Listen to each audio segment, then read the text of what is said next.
श्री रामचरितमानस के बालकांड में गोस्वामी जी लिखते हैं कि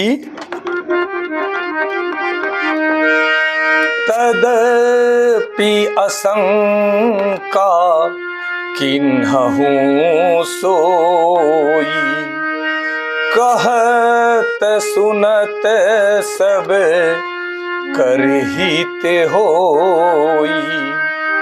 जिन्हें हरि कथा सुनी नहीं काना, जिन्हें हरि कथा सुनी नहीं काना, श्रवण रंध्र अहि भवन समाना, श्रवण रंध्र अहि भवन समाना।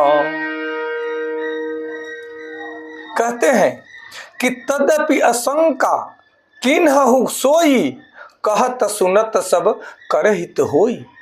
जिन हरि कथा सुनी नहीं काना, श्रवण रंध्र अहि भवन समान।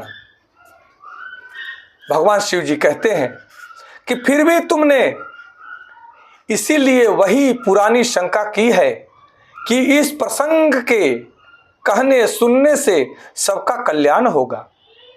जिन्होंने अपने कानों से भगवान की कथा नहीं सुनी, उनके कानों के छिद्र सांप के बिल के समान है।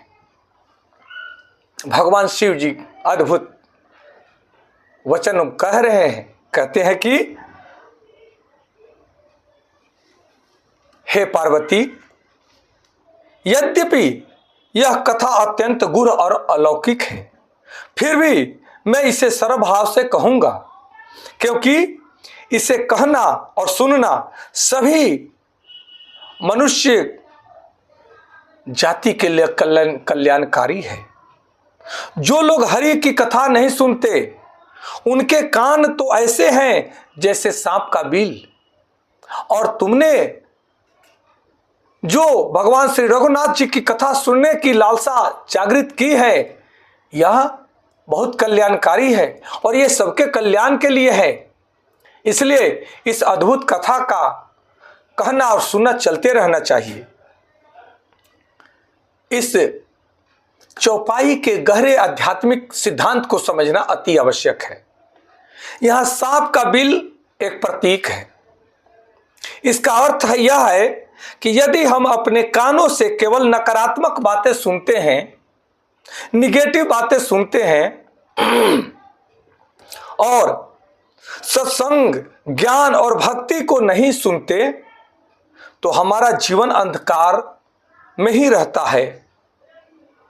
और सांप के बिल से इस कान के बिल की तुलना करना यही दर्शाता है कि सांप के बिल में सदैव अंधकार रहता है। परंतु हमारा कान तो पवित्रता का विद्युत प्रसारण करने वाला यंत्र है। यह बाहर के अवस्थाओं को हमारे मस्तिष्क तक भेजने का यह यंत्र है। भगवान शिव कहते हैं कि जो भक्त, जो ज्ञानी, जो मनुष्य भगवान की कथा इस कान से सुनते हैं,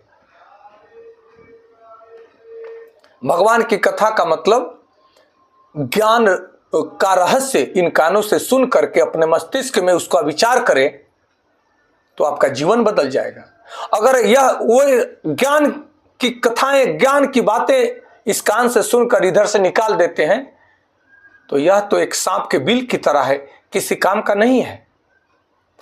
इस कान का उपयोग तो तभी है जब सकारात्मक ऊर्जा शक्ति के सिद्धांतों को सुने और अपने मस्तिष्क में उसको मैनिफेस्ट करें, क्रिएशन करें, अपने जीवन को बदलने के लिए उस ज्ञान के सिद्धांतों को उपयोग करें, आपका जीवन बदल जाएगा।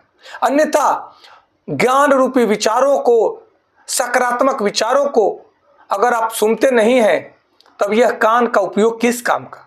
यह तो सांप का बिल ही है। इन सिद्धांतों को जानने की जरूरत है। फिर सांप के बिल की तरह ही उस मनुष्य के जीवन में भी सदा अंधकार बना रहेगा, जो कुछ अच्छा सीखना नहीं चाहता, जो ज्ञान को प्राप्त करना नहीं जानता, जो भगवान की कथा को सुनता नहीं है।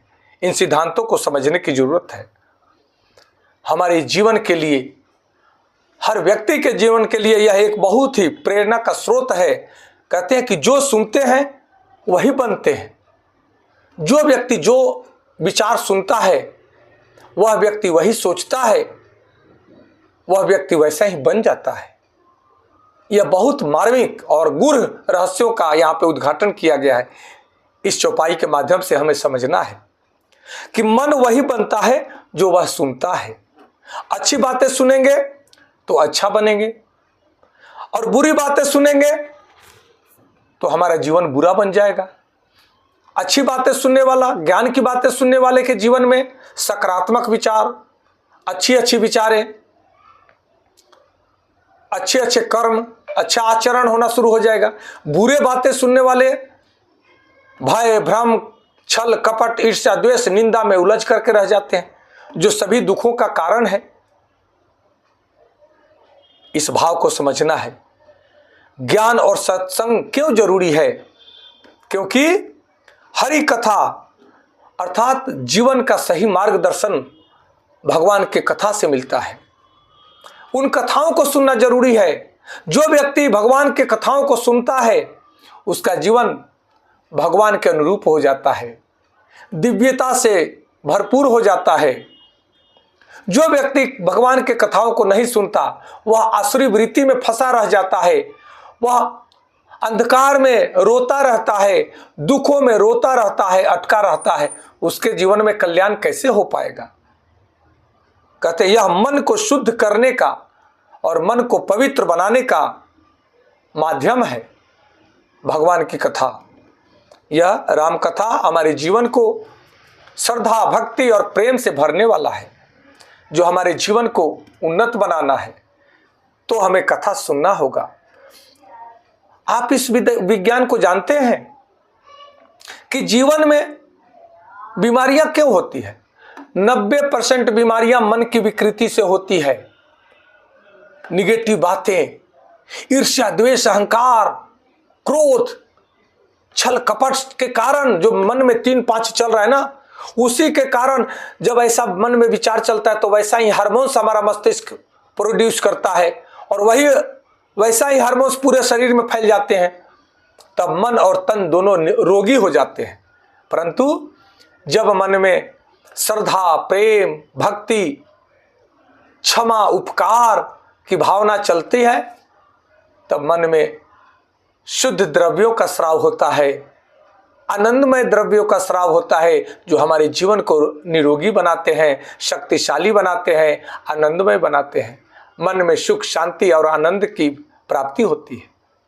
इन भावों को समझना है। कहते हैं कि जैसा हम सुनते हैं वैसा ही हम सीखते हैं, और हमारा जीवन वैसा ही दिशा तय करता है। हम वैसा ही बन जाते हैं। कहते हैं हरि कथा हमारे आंतरिक भावों को जागृत करता है। यह केवल कहानी मात्र नहीं है, यह आत्मा को जगाने का माध्यम है। अद्भुत, दिव्य अद्भुत कथा केवल सुन करके आप चले आए, उस कथा के अनुरूप आप विचार न करें, आचरण न करें तो वह व्यर्थ है। परंतु कथा के सिद्धांतों को जो सुन करके आते हैं, वैसा ही विचार मन में रखते हैं, वैसा ही आचरण करते हैं, तब आपका जीवन बदल जाता है, धन्य हो जाता है। इन भावों को समझना है। कहते हैं कि जीवन में सबसे बड़ा नुकसान यह नहीं है कि हम कुछ खो दें, बल्कि सबसे बड़ा नुकसान तो यह है कि हम सही ज्ञान सुनने से वंचित रह जाते हैं। सही ज्ञान से ही तो सही अमृत तत्व की प्राप्ति होती है, मोक्ष की प्राप्ति होती है। हमें समझना होगा कि हमारे ऋषि मुनियों ने मरने के बाद मोक्ष की बात नहीं की है। अगर अभी से ही मोह का क्षय हो जाए, इन विषय वस्तुओं से आप निर्लिप्त हो जाएं, ईश्वर के चरणों से जुड़ जाएं, ईश्वर के सिद्धांत को अपने आचरण में धारण कर लें, तो आप इसी क्षण से मोक्ष में विचरण करेंगे। जीते जी मोक्ष की प्राप्ति, कहीं जाने की जरूरत नहीं, घर बैठे मोक्ष की प्राप्ति। इस भाव को समझना है कि जैसा जो व्यक्ति सुनता है, जैसा संगत करता है, वह व्यक्ति वैसा ही बन जाता है। सत्संग जीवन को बदलने की शक्ति है। सत्संग हमें श्रेष्ठ मार्ग का दर्शन कराता है और ज्ञान ही अज्ञान रूपी अंधकार से हमें मुक्ति दिलाता है। इन भावों को समझना है। इसलिए हमें सदैव ही श्रेष्ठ प्रवचनों से जुड़े रहना चाहिए, श्रेष्ठ ग्रंथों को पढ़ना चाहिए, सुनना चाहिए और आपस में चर्चा करनी चाहिए। आज इतना ही, कल पुनः दूसरे चौपाई के साथ मिलेंगे। आप सबको कोटि कोटि नमन। हर हर महादेव। जय माता पार्वती जी। जय सिया राम, जय सिया राम, जय सिया राम।